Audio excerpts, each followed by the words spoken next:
सोमवार व्रत की वह अद्भुत कथा जो सिर्फ संतान के कष्ट ही नहीं मिटाती बल्कि जीवन को पूरी तरह बदल देती है।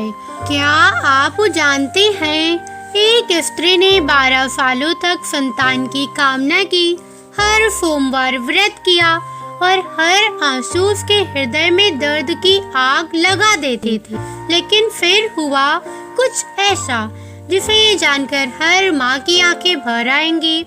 आज हम आपको बताएंगे सोमवार व्रत की वह अद्भुत कथा जो सिर्फ संतान के कष्ट ही नहीं मिटाती बल्कि जीवन को पूरी तरह बदल देती है। ओम नमः शिवाय। कहा जाता है कि जब किसी स्त्री की गोद सूनी होती है तब उसका आंगन ही नहीं उसका हृदय भी वीरान हो जाता है।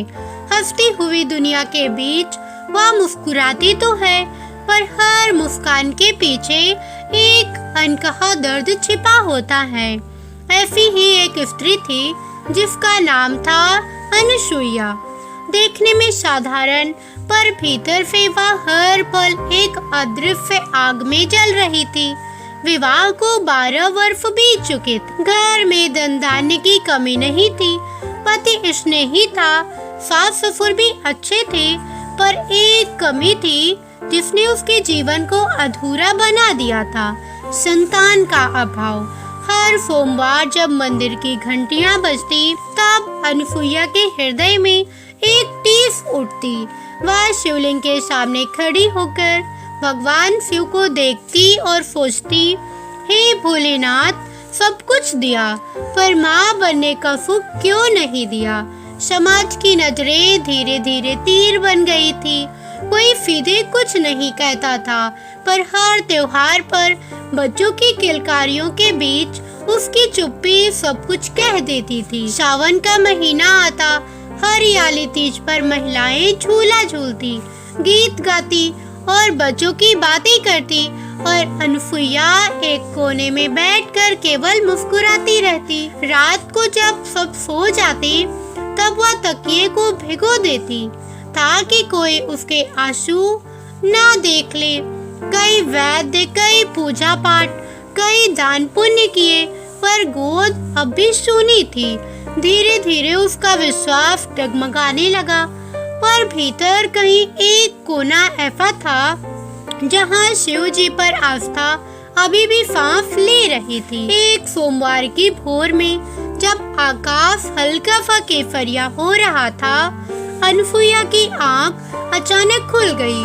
उसने स्वप्न में देखा एक उज्जवल ज्योति, उस ज्योति के बीच त्रिनेत्रधारी शिव खड़ी हैं। उन्होंने कुछ नहीं कहा, बस इतना संकेत दिया कि धैर्य रखो। नींद खुलते ही उसका हृदय तेजी से धड़क रहा था। वह समझ नहीं पाई कि यह स्वप्न था या कोई संकेत। उसी दिन वह मंदिर पहुंची। मंदिर के प्रांगण में एक वृद्ध स्त्री बैठी थी जिनकी आंखों में अजीब सी शांति थी। अनुसुईया को देखते ही उन्होंने कहा, बेटी, तुम्हारे चेहरे पर माँ बनने की पुकार लिखी है। अनुसुईया चौंक गई। बिना कुछ पूछे ही उसके आंसू बहने लगे।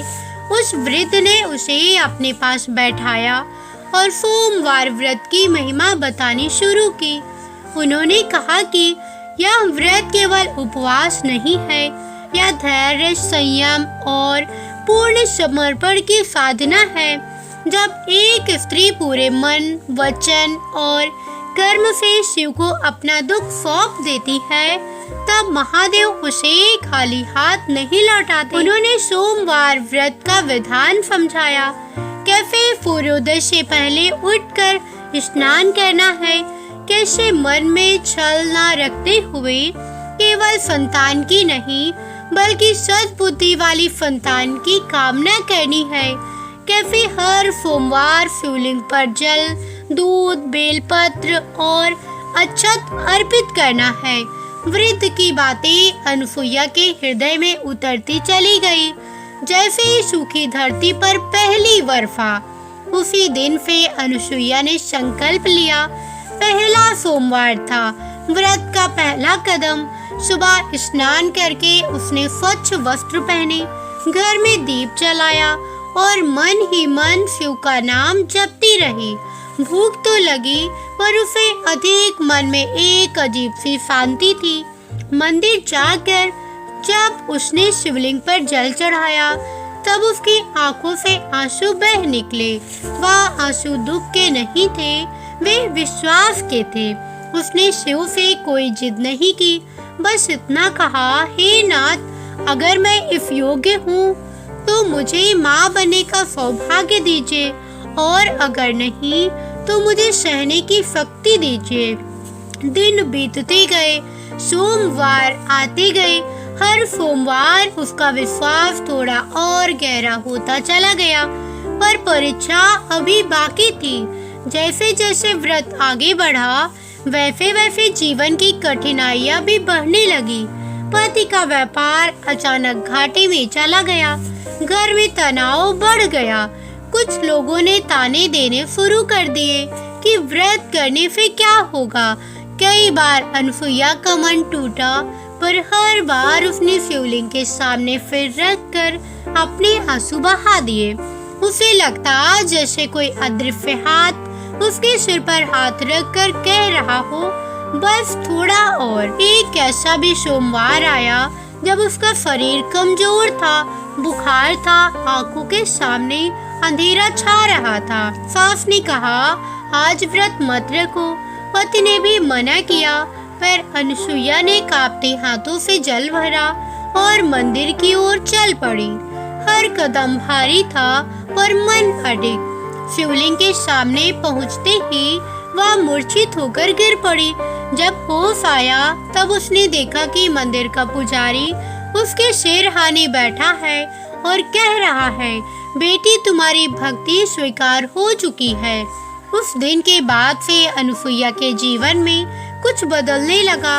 उसके मन का बोझ हल्का होने लगा, चेहरे पर एक दिव्य शांति उतर आई। लोग वही थे, परिस्थितियां भी बहुत नहीं बदली, पर अब वह हर बात में शिव की इच्छा देखने लगी थी। व्रत के अंतिम सोमवार के दिन जब उसने आखिरी बार शिवलिंग पर बेलपत्र चढ़ाया, तब उसके मन में कोई मांग नहीं थी, केवल कृतज्ञता थी। उसी रात उसने स्वप्न में देखा, वही उज्जवल ज्योति, वही शिव, और इस बार उनके साथ पार्वती माता भी थी। माता ने उसके माथे पर हाथ रखा। कुछ महीने बाद जिस दिन अनसुईया को यह पता चला कि वह माँ बनने वाली है, उस दिन उसके आंसू फिर बहने लगे, पर इस बार वे आंसू पीड़ा के नहीं, शिव कृपा के थे। अनसुईया के जीवन में वह समय ऐसा था जब हर सुबह उसके लिए नई प्रार्थना लेकर आती और हर रात एक नई आशंका छोड़ जाती। गर्भ ठहरने का समाचार जितना सुखद था उतना ही भयभीत करने वाला भी, क्योंकि वर्षों की प्रतीक्षा के बाद मिला यह वरदान कहीं छिन ना जाए। यह डर उसके मन में हर पल जागता रहता। वह हर सोमवार पहले से अधिक श्रद्धा के साथ उठती, शरीर चाहे जितना थका हो, मन में एक अडिग संकल्प रहता। अब उसके व्रत में केवल माँ की कामना नहीं थी, बल्कि गर्भ में पल रहे उस जीवन की रक्षा की पुकार भी जुड़ गई थी। वह शिवलिंग पर जल चढ़ाते समय अपने दोनों हाथों से पेट को थाम लेती, जैसे अपने बच्चे को महादेव की छाया में सौंप रही हो। गांव और घर का वातावरण धीरे धीरे बदलने लगा। जिन लोगों की नजरों में पहले उपेक्षा थी, अब उनमें कौतूहल और कभी कभी ईर्ष्या भी दिखने लगी। कोई कहता, इतने साल बाद हुआ है, संभल कर रहना, तो कोई फुसफुसाता, देखो टिकेगा या नहीं। ये बातें अनसुईया के कानों में चुभती थी, पर वह उन्हें अपने हृदय में जगह नहीं देती। वह जान चुकी थी कि यह जीवन अब केवल उसका नहीं रहा, यह शिव की अमानत है। हर सोमवार को वह बेल पत्र पर चंदन लगाकर चढ़ाती और मन ही मन कहती, हे नाथ, जैसे आपने मुझे सहन शक्ति दी, वैसे ही इसे भी दीजिए। गर्भ के महीनों के साथ साथ उसकी परीक्षाएं भी बढ़ती गई। एक बार सीढ़ियों से उतरते समय उसका पैर फिसल गया। पूरा घर घबरा उठा। उसे बिस्तर पर लिटा दिया गया। वैद्य बुलाए गए, दवाइयाँ दी गई। उस रात अनसुईया ने आंखें बंद करके केवल शिव का नाम जपा। उसे लगा जैसे कोई कह रहा हो, डरो मत। सुबह होते होते उसकी हालत संभल गई। डॉक्टरों ने भी इसे एक चमत्कार कहा। अनसुईया समझ गई यह उसके व्रत और विश्वास का ही फल है। समय बीता गया। सावन का महीना आया। चारों ओर हरियाली थी। शिवालयों में भीड़ थी। कावड़ियों के बोल गूंज रहे थे। अनसुईया का मन भी उन बोलों के साथ झूम उठता। वह हर हर महादेव कहकर मंदिर नहीं जा पाती थी, पर घर में ही शिवलिंग स्थापित कर उसने पूजा का क्रम जारी रखा। दिया जलता, धूप की सुगंध फैलती और वह आंखें मूंद कर अपने बच्चे से बातें करती। देखो, ये महादेव हैं, यह तुम्हारे रक्षक हैं। ऐसा लगता जैसे गर्भ में पल रहा शिशु भी उसकी बातों को सुन रहा हो। कुछ लोगों ने सलाह दी कि अब वह छोड़ देना चाहिए, शरीर को आराम देना चाहिए, पर अनसुईया ने व्रत को कभी बोझ नहीं माना। उसने नियमों में सरलता कर ली, पर श्रद्धा में कोई कमी नहीं आने दी। वह जानती थी कि सोमवार का व्रत अर्थ केवल भूखा रहना नहीं, बल्कि मन को शिव के चरणों में टिकाए रखना है। उसने क्रोध छोड़ दिया, ईर्ष्या से दूरी बना ली, हर जीव में शिव देखने का अभ्यास करने लगी। उसका स्वभाव पहले से अधिक शांत और करुणामय हो गया। नवा महीना आया। रातें लंबी लगने लगी। एक समय की रात उसे प्रसव पीड़ा शुरू हुई। घर में अफरा तफरी मच गई। बाहर अंधेरा था, वर्षा हो रही थी। अनसुईया ने दर्द के बीच भी शिव का नाम नहीं छोड़ा। हर श्वास के साथ ओम नमः शिवाय निकलता रहा। उसे लगा जैसे वही मंत्र उसे टूटने से बचा रहा हो। कई घंटों के बाद जब शिशु के रोने की आवाज गूंजी, तब पूरे घर जैसे शिवमय हो गया। वह क्षण अनसुईया के जीवन का सबसे पवित्र क्षण था। उसके आंसू तकिए पर नहीं गिरे, वे कृतज्ञता में शिव के चरणों में अर्पित हो गए। जब उसने पहली बार अपने बच्चे को देखा, तो उसे ऐसा लगा मानो स्वयं महादेव ने अपने गोद से यह वरदान उसे सौंपा हो। बच्चे के चेहरे पर एक अजीब सी शांति थी। घर में खुशियाँ लौटी। आंगन में किलकारी गूंज उठी। जिन लोगों ने कभी ताने दिए थे, वही अब बधाइयाँ देने आने लगे। अनसुईया सब सुनती रही, पर उसका सिर केवल एक ही दिशा में झुका था, शिव की ओर। संतान के जन्म के बाद भी उसने सोमवार का संपूर्ण स्मरण नहीं छोड़ा। अब वह अपने बच्चे के साथ शिव की पूजा करती। वह जानती थी कि केवल जन्म ही नहीं, उसका संस्कार भी उतना ही आवश्यक है। वह अपने बच्चे को सिखाती कि धैर्य क्या होता है, विश्वास क्या होता है और संकट में किसका नाम लेना चाहिए। वर्षों बाद जब वह बच्चा बड़ा हुआ, तब उसमें वही करुणा, वही स्थिरता दिखाई दी जो उसकी माँ ने उसमें वही करुणा, वही स्थिरता दिखाई दी जो उसकी माँ ने शिव भक्ति से पाई थी। अनसुईया के जीवन में अब एक नई दिनचर्या शुरू हो चुकी थी, पर उसके भीतर की साधना समाप्त नहीं हुई थी, बल्कि और गहरी हो गई थी। वह जानती थी कि संतान का जन्म अंत नहीं, बल्कि एक नई जिम्मेदारी की शुरुआत है। हर सोमवार वह अपने बच्चे को गोद में लेकर शिव के सामने बैठती, दिए के लौ में उसकी परछाई देखती और मन ही मन प्रार्थना करती कि जैसे महादेव ने इस जीवन को उसकी गोद तक पहुंचाया, वैसे ही इसे सद्बुद्धि, दीर्घायु और सत्कर्मों का मार्ग दिखाए। उस क्षण से अनुभव होता कि शिव केवल पत्थर के लिंग में नहीं, बल्कि उसकी सांसें, उसकी धड़कनों और उसके बच्चे की मुस्कान में भी विराजमान है। जैसे जैसे समय बीतता गया, अनुसुईया ने देखा कि उसके घर का वातावरण बदल चुका है। जहाँ पहले चिंता और मौन था, वहाँ अब हंसी और आशा ने स्थान ले लिया था। उसका पति जो कभी भीतर ही भीतर टूट जाता था, अब आत्मविश्वास से भर सास ससुर की आंखों में भी तृप्ति झलकने लगी थी। पर अनुसुईया जानती थी कि यह परिवर्तन केवल संतान आने से नहीं हुआ, बल्कि उस धैर्य और भक्ति से उपजा था जो वर्षों तक उसके मन में तप कर परिपक्व हुई। वह अक्सर सोचती कि अगर यह प्रतीक्षा ना होती तो शायद वह शिव को इस गहराई से जान ही नहीं पाती। एक दिन गांव की वही वृद्ध जिसने उसे पहली बार सोमवार व्रत का मार्ग दिखाया था, फिर से उसके घर आई। वृद्ध ने बच्चे को गोद में लिया, उसकी आंखों में देखा और मुस्कुराकर कहा कि यह शिशु केवल माँ बाप का नहीं, बल्कि ईश्वर की कृपा का प्रतीक है। अनुसुईया ने उसके चरण छुए और आंखों में आंसू भर कर धन्यवाद दिया। वृद्ध ने कहा कि संतान का कष्ट केवल बाहरी नहीं होता, कभी कभी वह हमारे भीतर की अधीरता और अविश्वास का भी परिणाम होता है। जब मन स्थिर होता है, तभी जीवन में स्थायित्व तो आता है। ये शब्द अनुसुईया के हृदय में गहराई तक उतर गए। समय के साथ अनुसुईया ने अन्य स्त्रियों को भी अपने अनुभव बताने शुरू किए। जो महिलाएं निराशा में डूबी रहती, उन्हें वह केवल व्रत की विधि नहीं, बल्कि उसके जीवन का अर्थ समझाती।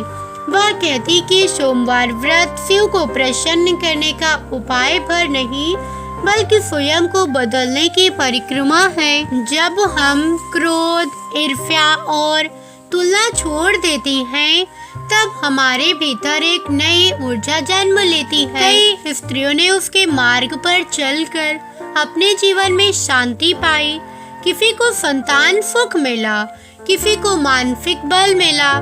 बच्चा धीरे धीरे बड़ा होने लगा। उसकी पहली हंसी, पहला कदम, पहला शब्द, हर क्षण में अनुसुईया को शिव की कृपा का अनुभव होता। वह अपने बच्चे को सुलाते समय भी उसे शिव की कहानियां सुनाती, ताकि उसकी आत्मा बचपन से ही उस शांति से जुड़ी रहे।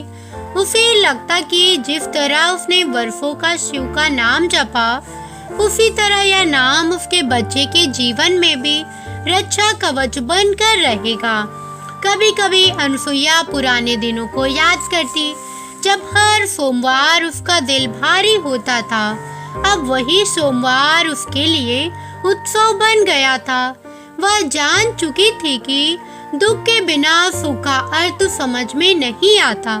अगर उसकी गोद तुरंत भर जाती, तो शायद वह जीवन की इस गहरी सच्चाई को कभी नहीं जान पाती कि विश्वास ही सबसे बड़ी संतान है जो हमें टूटने नहीं देती। यह कथा केवल चमत्कारों की नहीं, बल्कि परिवर्तन की है। यह बताती है कि जब एक स्त्री अपने भीतर की कमजोरी को स्वीकार कर लेती है और उसे शिव के चरणों में समर्पित कर देती है, तब वही कमजोरी उसकी शक्ति बन जाती है। संतान का कष्ट केवल शरीर का नहीं, मन का भी होता है, और जब मन को शांति मिलती है, तब शरीर भी उस शांति का अनुसरण करता है। अनुसुईया के जीवन की धारा अब स्थिर हो चुकी थी, पर स्थिरता में भी एक निरंतर साधना बहती रहती। यह वह भली भांति जान चुकी थी। उसने अनुभव किया कि संतान का सुख मिलते ही अनेक लोग भक्ति को पीछे छोड़ देते हैं, पर उसने ऐसा नहीं किया। उसके लिए सोमवार व्रत अब किसी वरदान की मांग नहीं, बल्कि कृतज्ञता का उत्सव बन चुका था। हर सोमवार जब वह शिव के सामने दीप जलाती, तो उसके मन में कोई प्रश्न नहीं होता, केवल धन्यवाद होता। वह जानती थी कि जिसने उसके आंसुओं को देखा है, वही उसकी मुस्कान का भी अधिकारी है। बच्चा जैसे जैसे बड़ा होने लगा, उसकी प्रकृति में एक असामान्य शांति दिखाई देने लगी। वह अन्य बच्चों की तरह चंचल तो था, पर उसके भीतर एक ठहराव भी था। अनुसुईया जब उसे खेलते देखती तो मन ही मन शिव को प्रणाम करती। उसे लगता कि यह वही स्थिरता है जो वर्षों की साधना से उसके भीतर आई थी और अब उसकी संतान में प्रवाहित हो रही है।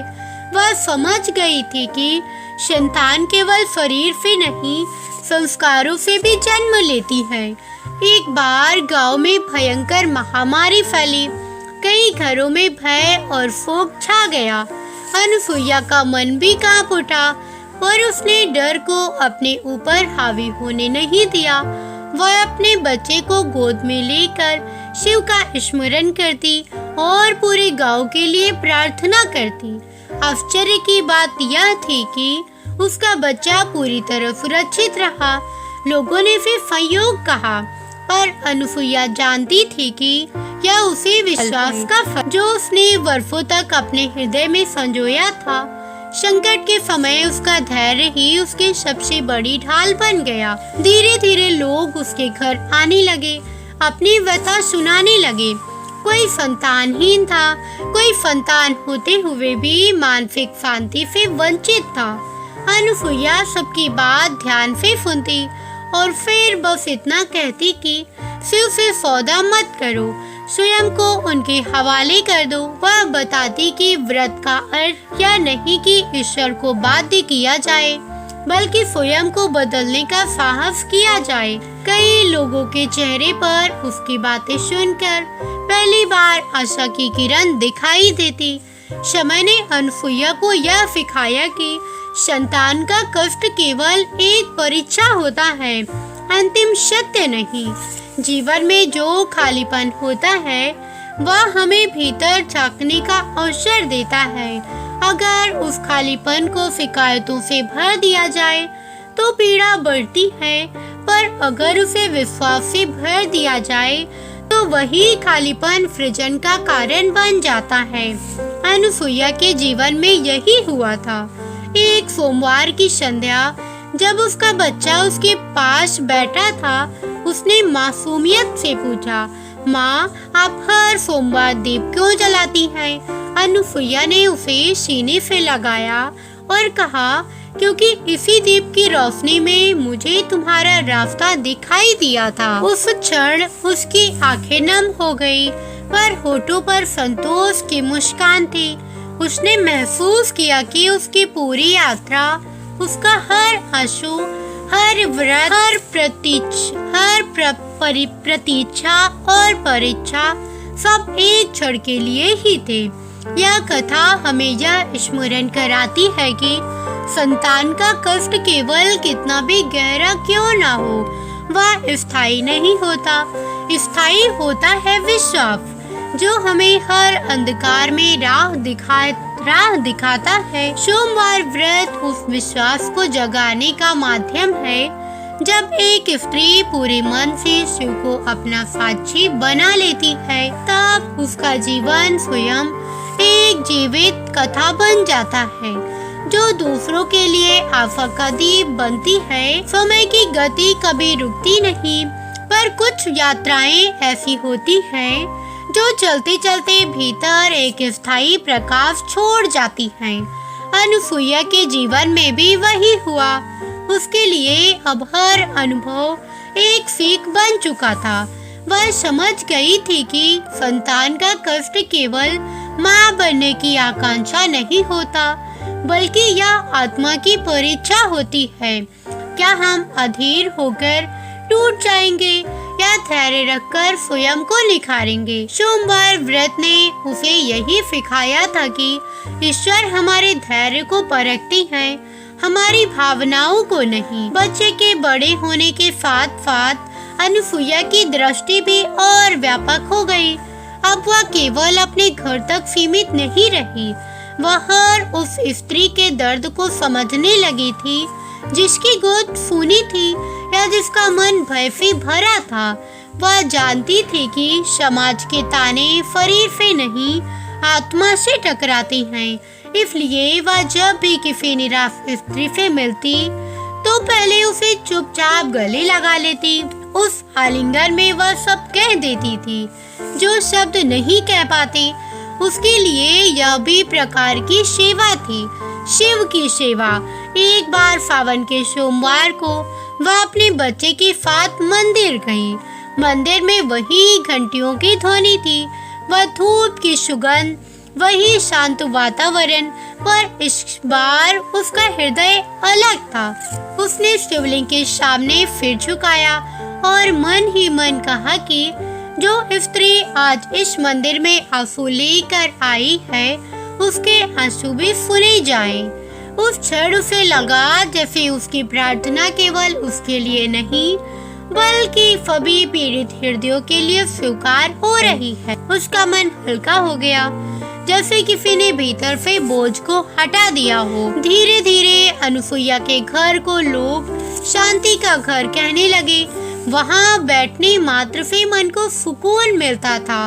वह जानती थी कि यह उसकी कोई विशेषता नहीं बल्कि उस साधना का प्रभाव है जो अब उसने वर्षों तक की थी। जब मन शांत होता है तो उसका प्रभाव आसपास के वातावरण में पड़ता है। यही सोमवार व्रत का वास्तविक फल था, केवल संतान नहीं बल्कि संपूर्ण जीवन में संतुलन। कभी कभी रात को जब वह सब सो जाते, अनुसुईया आकाश की ओर देखती और अपने पुराने दिनों को याद करती। उसे अब ये दिन कड़वे नहीं लगते थे, पर समझ गई थी कि वे ही दिन उसे इस ऊंचाई तक लाए हैं। अगर पीड़ा ना होती तो आस्था इतनी गहरी ना होती, अगर प्रतीक्षा ना होती तो कृतज्ञता इतनी सच्ची ना होती। उसने अपने भीतर यह स्वीकार कर लिया था कि हर विलंब अपने साथ एक उद्देश्य लेकर आती है। उसका बच्चा जब पहली बार ओम नमः शिवाय बोल पाया, तब अनुसुईया की आंखों से आंसू बह निकले। यह उसके जीवन की सबसे बड़ी पूंजी थी। उसे लगा कि शिव ने कोई केवल उसकी गोद नहीं भरी बल्कि उसकी पीढ़ी को भी आशीर्वाद दे दिया है। यह क्षण उसके लिए किसी भी संपत्ति से अधिक मूल्यवान था। अनुसुईया अब यह भली भांति समझ चुकी थी कि जीवन में जो कुछ भी घटता है वह केवल हमारे लिए नहीं होता, वह दूसरों के लिए भी कोई संदेश छोड़ जाता है। उसका घर अब केवल एक परिवार का निवास नहीं था बल्कि आस्था, धैर्य और विश्वास का आश्रय बन चुका था। कई स्त्रियां जो वर्षों से संतान के अभाव में भीतर ही भीतर टूट चुकी थी, चुपचाप उसके पास कहानियां सुनने आया करती। वे ज्यादा कुछ नहीं कहती, बस उसकी आंखों में देखती थी और अनुसुईया उनकी आंखों में वही दर्द पहचान लेती थी जो कभी उसका अपना हुआ करता था। वह उन्हें यह नहीं कहती थी कि निश्चित रूप से संतान मिलेगी, क्योंकि उसने सीख लिया था कि ईश्वर के आदेश को नहीं दिए जा सकते। वह उन्हें यह नहीं कहती थी कि निश्चित रूप से संतान मिलेगी, क्योंकि उसने सीख लिया था कि ईश्वर को आदेश नहीं दिए जाते। वह बस इतना कहती थी कि अपने मन को खाली रखो, शिकायतों से नहीं विश्वास से भरो। वह बताती कि सोमवार व्रत का असली अर्थ भूखे रहना नहीं बल्कि मन के विकारों को शांत करना है। जब मन शांत होता है तब शरीर भी उसी शांति को स्वीकार करने लगता है। उसकी बातें सुनकर कई स्त्रियों के चेहरे पर पहली बार वर्षों बाद सुकून दिखाई देता। समय के साथ साथ अनुसुईया ने यह भी अनुभव किया कि संतान का कष्ट केवल स्त्री का नहीं होता, वह पूरे परिवार की परीक्षा होता है। उसने अपने पति को भी पहले से अधिक संवेदनशील और धैर्यवान होती देखा। जो पुरुष कभी अपने दर्द को शब्दों में नहीं कह पाता था, वह अब दूसरों के दुख को समझने लगा था। अनुसुईया को लगता था कि शिव ने केवल उसे नहीं पूरे परिवार को भीतर से बदल दिया है। एक बार उसके जीवन में फिर एक कठिन समय आया। बच्चा बीमार पड़ गया। तेज बुखार, रात भर बेचैनी, घर में फिर वही पुराना भय लौट आया। अनुसुईया का हृदय कांप उठा। वह इस बार टूटी नहीं। उसने बच्चे को सीने से लगाकर शिव का नाम लिया। उसे याद आया कि कैसे वर्षों पहले वह इसी तरह रोती हुई शिव से गुहार लगाया करती थी। फर्क बस इतना था कि अब उसके भीतर विश्वास था, भय नहीं। कुछ ही दिनों में बच्चा ठीक हो गया। उस अनुभव ने अनुसुईया को और भी दृढ़ बना दिया। वह समझ गई कि सोमवार व्रत केवल संतान प्राप्ति तक सीमित नहीं है, बल्कि संतान की रक्षा, संस्कार और जीवन की हर परीक्षा में स्थिर रहने की शक्ति देता। शिव भक्ति ने उसे यह सिखाया था कि जीवन में संकट आते रहेंगे, पर अगर मन अडिग है तो कोई भी संकट हमें तोड़ नहीं सकता। अनुसुईया का बच्चा जब बड़ा होने लगा तो उसने अपनी माँ से एक दिन पूछा, माँ क्या भगवान सच में सुनती हैं? अनुसुईया ने उसे पास बैठाया और बहुत देर तक चुप रही। फिर उसने कहा, भगवान हमारे शब्द नहीं, हमारा मन सुनती हैं। यह उत्तर किसी ग्रंथ से नहीं, उसके जीवन से निकला था। उस क्षण उसे लगा कि उसकी सारी साधना सफल हो गई है। धीरे धीरे अनुसुईया के जीवन की कथा गांव-गांव फैलने लगी। लोग इसे चमत्कार कहते थे, पर अनुसुईया इसे परिवर्तन कहती थी।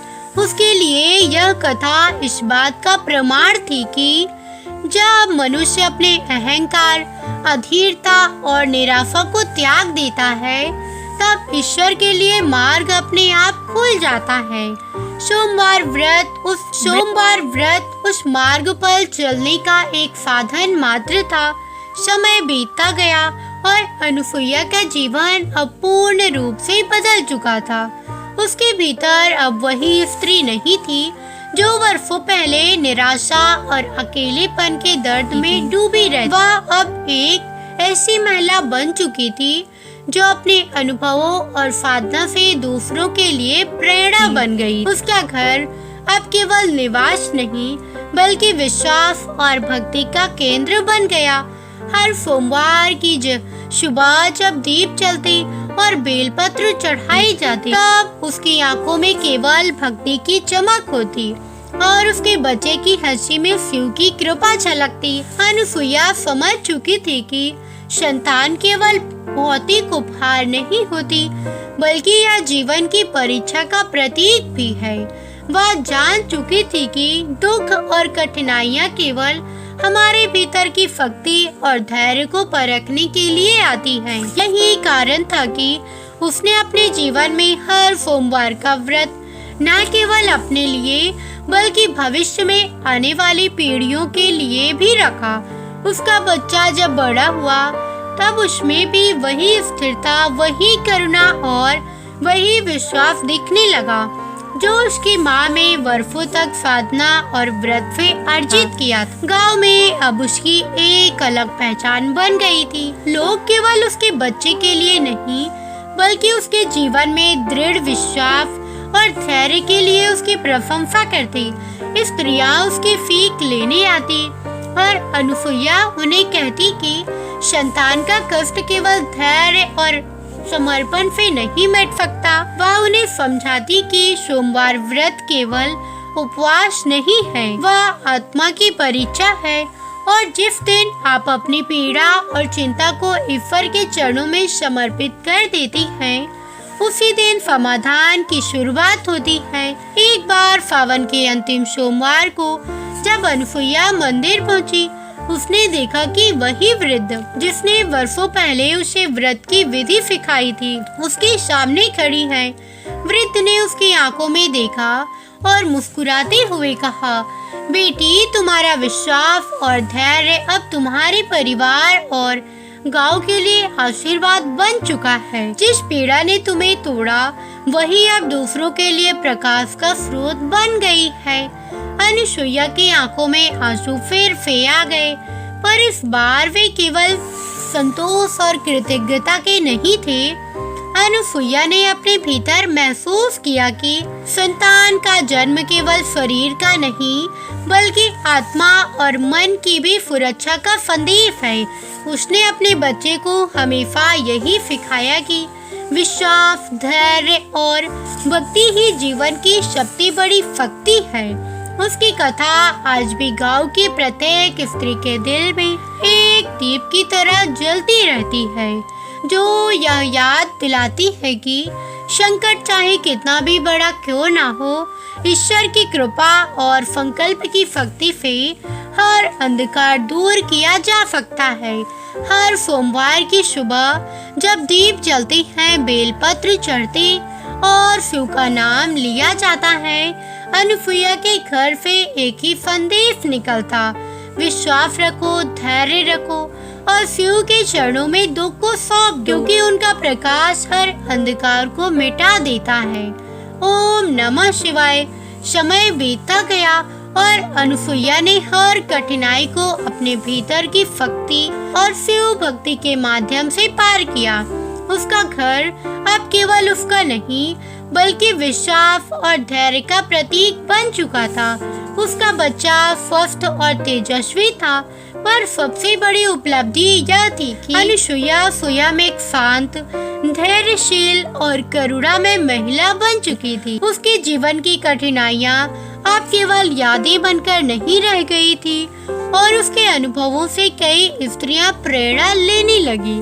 अनुसुईया समझ चुकी थी कि संतान का कष्ट केवल भौतिक रूप में नहीं बल्कि मन और आत्मा की परीक्षा भी होता है। जो स्त्री अपने मन को धैर्य और भक्ति से संभाल लेती है, वही कठिन परिस्थितियों में भी स्थिर रहती है। सोमवार व्रत का असली फल केवल संतान नहीं बल्कि आत्मा में स्थिरता, परिवार में शांति और जीवन में संतुलन लाना है। उसने अपनी सीखों को दूसरों के साथ बांटना शुरू किया। जिन स्त्रियों ने वर्षों तक निराशा का सामना किया था, वे अनुसुईया से मिलकर सोमवार व्रत के महत्व, धैर्य और विश्वास की शक्ति को समझने लगी। एक दिन गांव में सावन के अंतिम सोमवार को अनुसुईया मंदिर पहुंची। मंदिर में घंटियों की मधुर ध्वनि, धूप की सुगंध और भक्तों की भक्ति से वातावरण पवित्र हो गया। उसने देखा कि वही वृद्ध जिसने उसे वर्षों पहले व्रत का मार्ग दिखाया था, उसके सामने खड़ी है। वृद्ध ने उसकी आंखों में देखा और मुस्कुराते हुए कहा, बेटी, तुम्हारा धैर्य और विश्वास अब केवल तुम्हारे लिए नहीं बल्कि गांव और परिवार के लिए आशीर्वाद बन चुका है। जिस पीड़ा ने तुम्हें तोड़ा, वही अब दूसरों के लिए प्रकाश बन गई है। अनुसुईया की आंखों में आंसू भर आए, पर यह आंसू पीड़ा के नहीं थे बल्कि संतोष और कृतज्ञता के थे।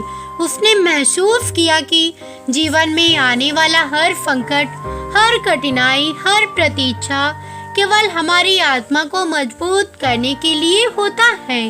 उसने अपने बच्चे को गोद में लिया और कहा, देखो, यह शिव की कृपा है।